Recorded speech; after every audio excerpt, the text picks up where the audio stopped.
Welcome to the Mox Life Show. We are here with the incredible JJ Peterson from Storybrand. I know many of you have heard of it. If you have not, you're going to want to look it up because it is a game changer. And, you know, JJ, you have worn so many hats at Storybrand, and I believe you've been there since the beginning. So I'm not going to give you a title other than an integral part of Storybrand. I think that's appropriate. Is that appropriate? Yeah, I think so. By the time people see this, it may be a different title already. So. Right. So let's not keep it focused on one thing. But I want to give a little bit of background on why I am so incredibly, insanely excited to have you here. So Storybrand has their own podcast, and it's called Storybrand. Donald Miller is the other host. But JJ is the co-host. And I have been listening to it for about 2 years. And I was telling JJ before we got started, I'm religious about it. Every Monday, I look forward to it. I know it's going to be there. And I listen to it every single Monday. And it just starts my week. It kicks off the week on a positive note, which I talk about all the time. That mindset. And so it's such a pleasure to have you. Well, thank you. I'm so excited to be here. And I'm very jealous of the background behind you. Sorry. My office was down today because of the internet, and so I don't mind. At Kendall Jackson with a little wine. So I've got my tea to join you. So let's jump in. Tell me, you know, JJ, when I listen to you on the podcast, you've done a number of things. You have a number of degrees. You've coached little kids. You do hit them with the baseball, so I think you've been demoted from. Well, careful about how you set that up. Listen to the podcast. You'll hear the story. It's not intentional. I do not hit you. Don't get me in trouble. Okay, sorry. I didn't frame that very well. So tell me a little bit about your background. I know that you've jumped around, as so many of us entrepreneurs have. So give us a little background on yourself. Yeah, so my background is varied. I've always been involved in some form of communication, teaching, entertainment kind of world. So my undergrad was in public relations, and I really got into public relations primarily because there was a nonprofit that I loved, and I literally asked them, "What do you need help with?" And they said, "We need somebody to be public relations." So I switched my degree and went into public relations, and so did public relations and marketing for a couple international nonprofits for a number of years. But I always kind of had this desire to be creative and do entertainment. So through that, I started doing improv comedy on the side, actually, and was in San Diego at Comedy Sports, and then got into some television and film things, and then ended up going back and wanting to teach that. So I ended up getting actually a master's in theology in the arts, so a study of the story of humans' interaction with each other and with the other. So with each other and the other, and what that looks like in film, television, music. And I wanted to teach that. I wanted to teach people how to tell better stories about interaction with relationship and all that. And so I did that for a while. I was a college professor. Little tidbits. I was in a Missy Elliott music video. I dance nested with Missy Elliott in King-a-Ling. If you go look up King-a-Ling, you will see there's a whole story. So I have a million stories of things that I've just been involved in over the years. And I think to the outside, maybe in particular my mother, it felt like I was jumping around a lot, that I was kind of like moving from career to career and not really settling down. And it never really felt like that to me. For me, it was very kind of entrepreneurial and following my passion and seeing kind of what that next thing was that kind of engaged my gifts and talents further. And there were many times that I just took big risks. You know, I would leave. I was joking with my family that not that I was ever rich, but I made and lost a lot of fortunes over my career, you know, in the sense that I would kind of build up, I'd own a home and I'd build kind of everything up, and I go, no, I'm done here and I'm ready to move. And I would sell everything, go on the road or do something new. And I was just kind of always following passion and purpose, really, in all of those things. Whatever I got involved with, I said, as long as I can trust the people that I'm with and I believe in the mission and the cause behind it, I'll sweep floors. I'll do anything and I'll build something in that. Can I pause you for a second? Because I want to elaborate on what you just mentioned.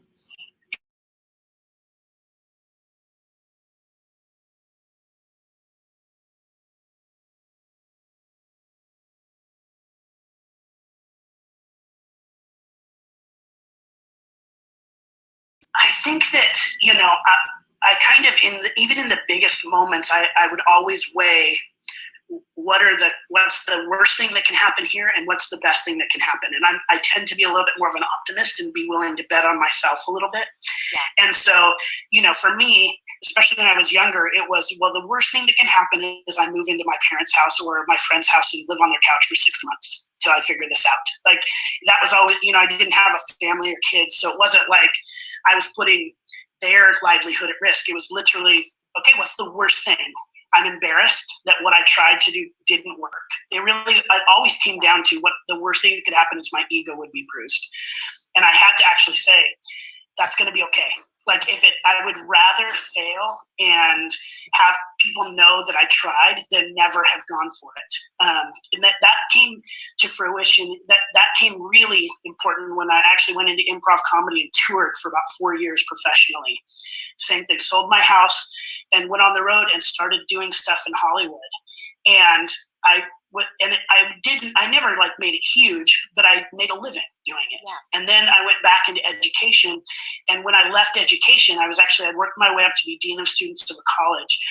And I signed a contract with a production company to create a reality television show for my brothers and I called Bad A Brothers. And the premise was that my brothers and I are so not bad A that we can't even say the word.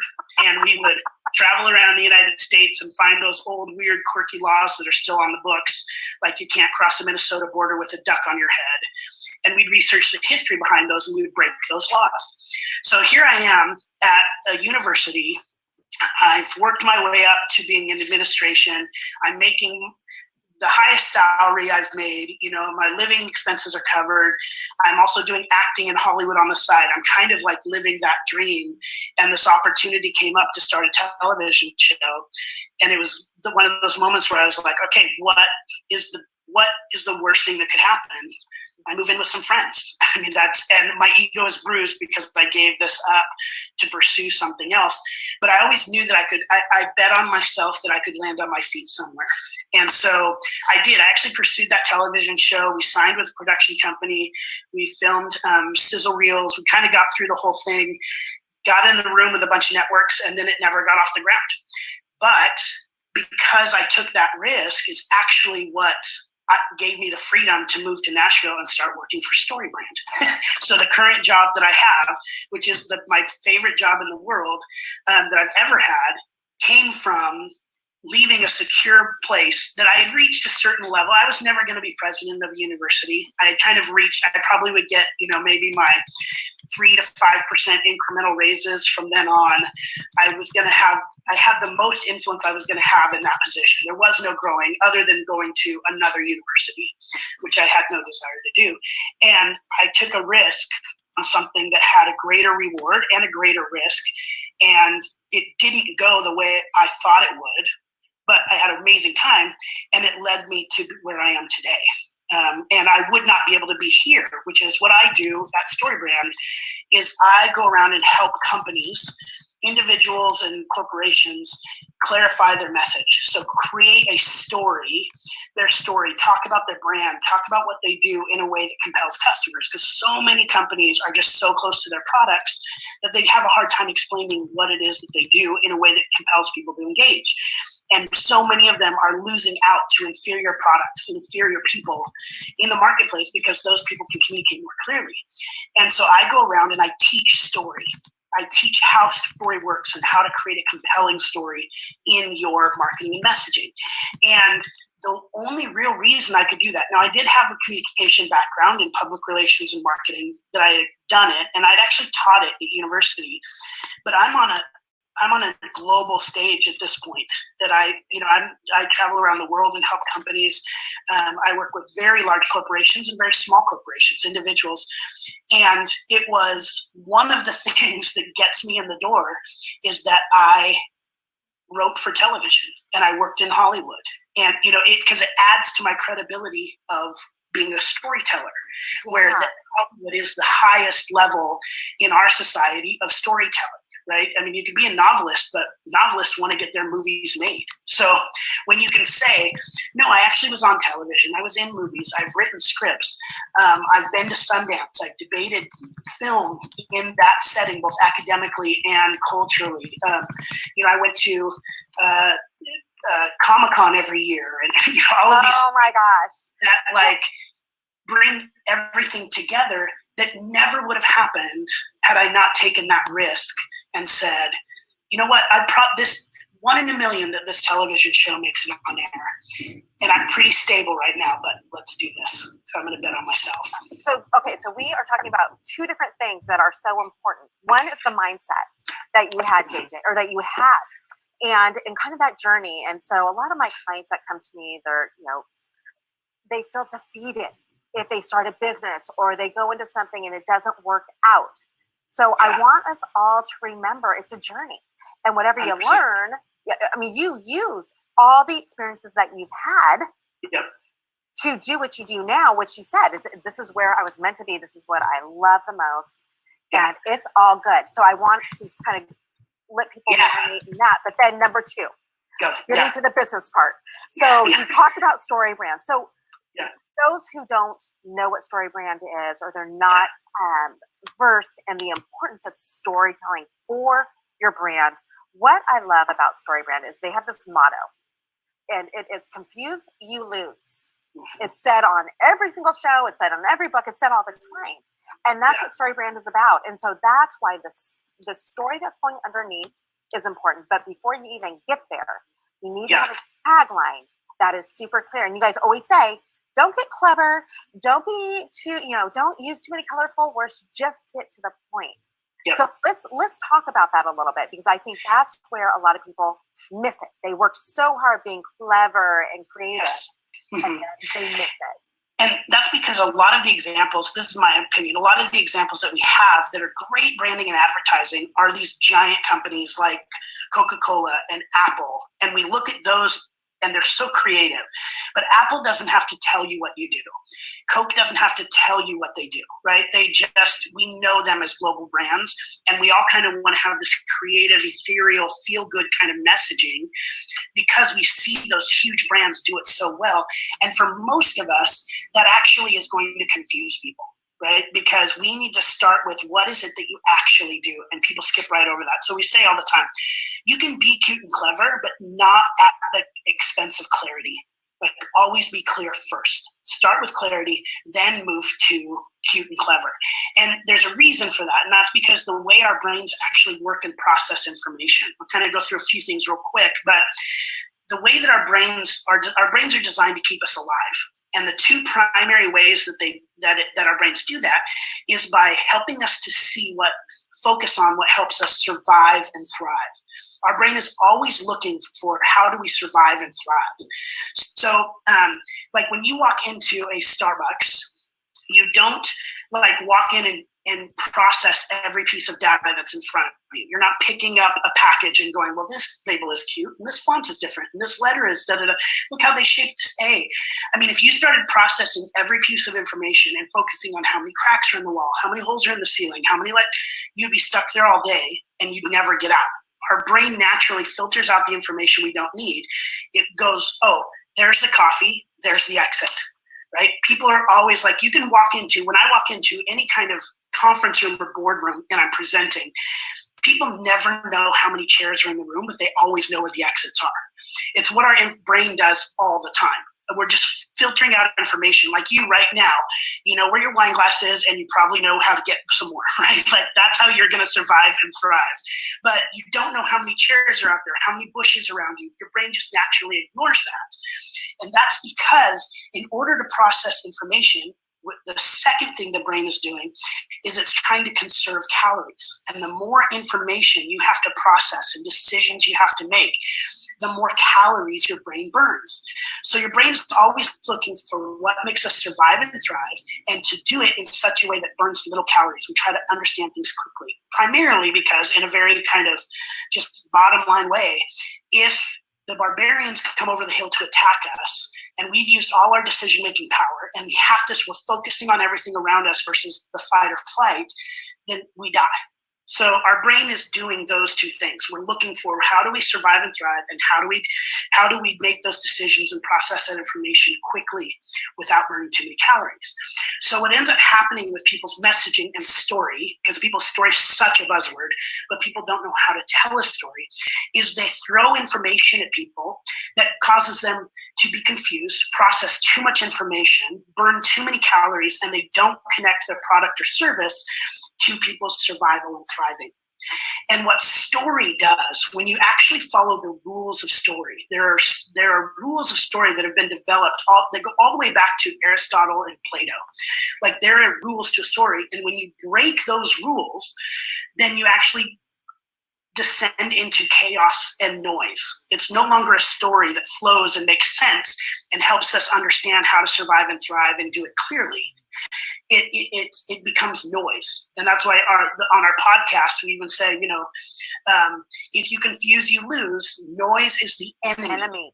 And creating a clear message is the best way to grow your business, because most of us are we've got maybe a beautiful website or beautiful kind of a brand out there, but we're putting this confusing message up to a megaphone and it's not making a difference, right? It doesn't matter if you have a megaphone that gets more branding information out there, but the message you're speaking through that is confusing, it's just noise.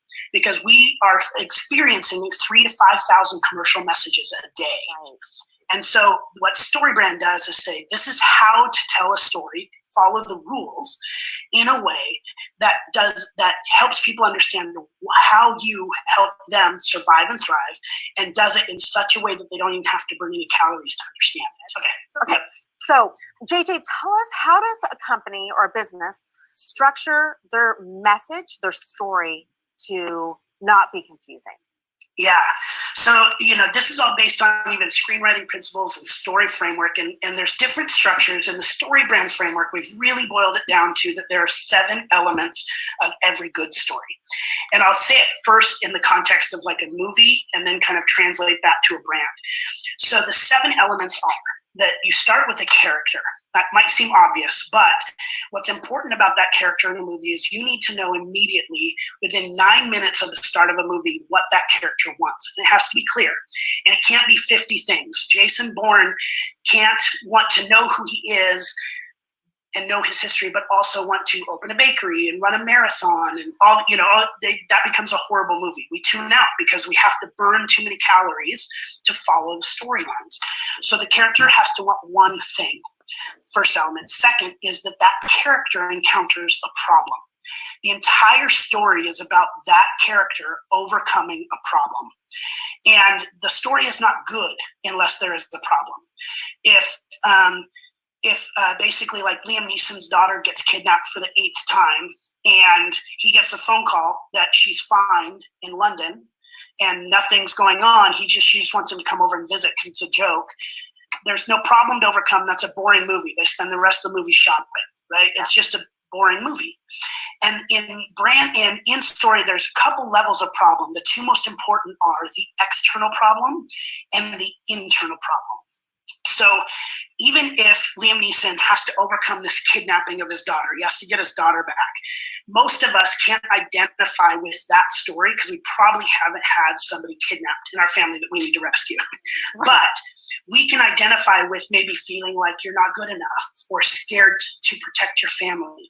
So the external problem in a movie always manifests an internal problem. The movie is never about a bomb that's about to explode. It's about the person's feelings about disarming the bomb. It's about their relationship with their father. Maybe their father died in a bomb accident earlier that was their fault. It's always about the internal. So the character encounters a problem, has to overcome both an external and internal problem. There's another layer, but I won't get into that now. It's called philosophical. Then the hero meets a guide. We know that the hero can't overcome the problem on their own, that somebody who has been there before, done this, already conquered this problem, comes in and helps them. So in Star Wars, it's Yoda to Luke's hero, or Obi-Wan Kenobi is the guide, or Gandalf, or Haymitch in Hunger Games. There's always a guide who comes in and helps the hero win the day with empathy and authority. They've they understand what they're feeling, and they've also been there before and won the day or helped other people win the day. Then the guide gives them a plan. It's a very clear plan that they have to follow to win the day. Then there is a moment when the main character is called to action. It's a clear moment. The hero never has to act on their own. They won't act on their own unless there is a moment. That's why there's always like bombs that are going to go off in 60 minutes. Because if the bomb was going to go off in 3 years, it's not, there's like a clear call to action. It has to happen now. You have to act. And then we know what the stakes are in the story, what success looks like, and what failure looks like. We know that this story can end horribly and everybody could die, or we know what that everybody's happy and success looks like in the end. We have a vision of what that can be. So those are the 7 elements: a character who wants something, who encounters a problem, who meets a guide, who gives them a plan, calls them to action, and then we know what success and failure looks like.